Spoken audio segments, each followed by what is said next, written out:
पारादीप बंदर पीआईसीटी बर्थरे अघटन पण्य खलास करी फेरुथिबा जहाजरू खसी पड़िले दुई क्रू सदस्य जड़े सदस्य को उद्धार करा जायतिबा बेले अन्य जड़े निखोज अछंती। उद्धार कार्य रे CISF marine police scuba diver coast guard नियोजित होइछंती।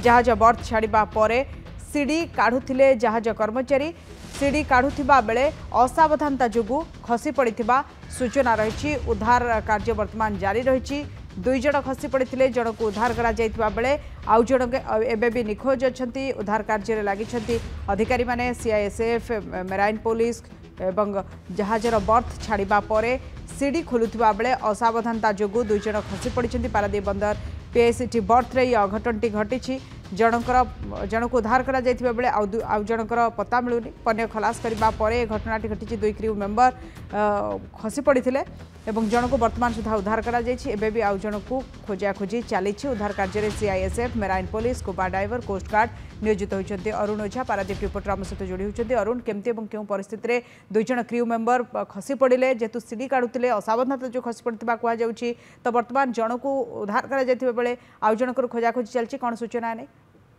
देखो शिवलक्ष्मी जदि कहबा एक असावधानता एभली एक अघटन घटछि। कारण जहाज जेतबेले बर्थ होइतिला वो पीआईसीटी बर्थ रे बर्थिंग करथिला से जो पण्य आनिके आस्थिला लुहा प्लेट एवं जो अन्य सामग्री सब आनिथिला कंटेनर आनिके आस्थिला ता खलास सरला परे जहाजटी एंकरेज को जाउथिला बा से ता गंतव्य स्थल रे जिबा कथा।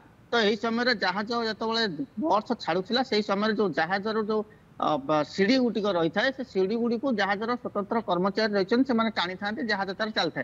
तो यही समय असावधानता वशतः दुई जन कर्मचारी सीढ़ी सहित तल को खसी पड़ते से जहाजर जो कर्मचारी अन्य माने जो स्टाफ रही बर्थ जो माने रही स्कूबा ड्राइवर रही बर्थ स्वतंत्र रही से भर जन को उद्धार कर वर्तमान सुधा आउ जड़े क्रू सदस्य निखोज रही से निखोज सदस्य को खोजापी पारादीप जो मेराइन पुलिस रही सीआईएसएफ स्वतंत्र गार्ड रही नियोजित अच्छा कोस्ट गार्ड नियोजित अच्छी स्कूबा डाइवर खोजुंट।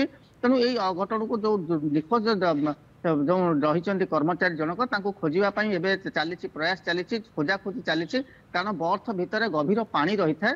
तो या एक अघटन कहुपर कारण बर्थ छाड़ा बर्थ जो जहाज बर्थ को छाड़े से जहाजर संपूर्ण दायित्व थाए जहाजर कैप्टेन को ऊपर। तेणु बर्थर कौन दायित्व न थाए।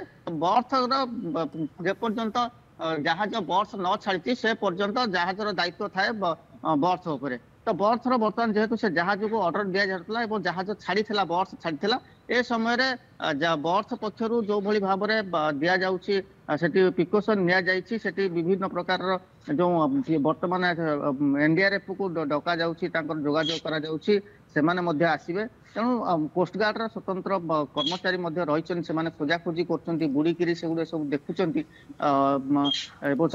खोजाखोजी चली। अन्य जड़े क्रूर पत्ता मिले ना। धन्यवाद अरुण आपण आलोचना।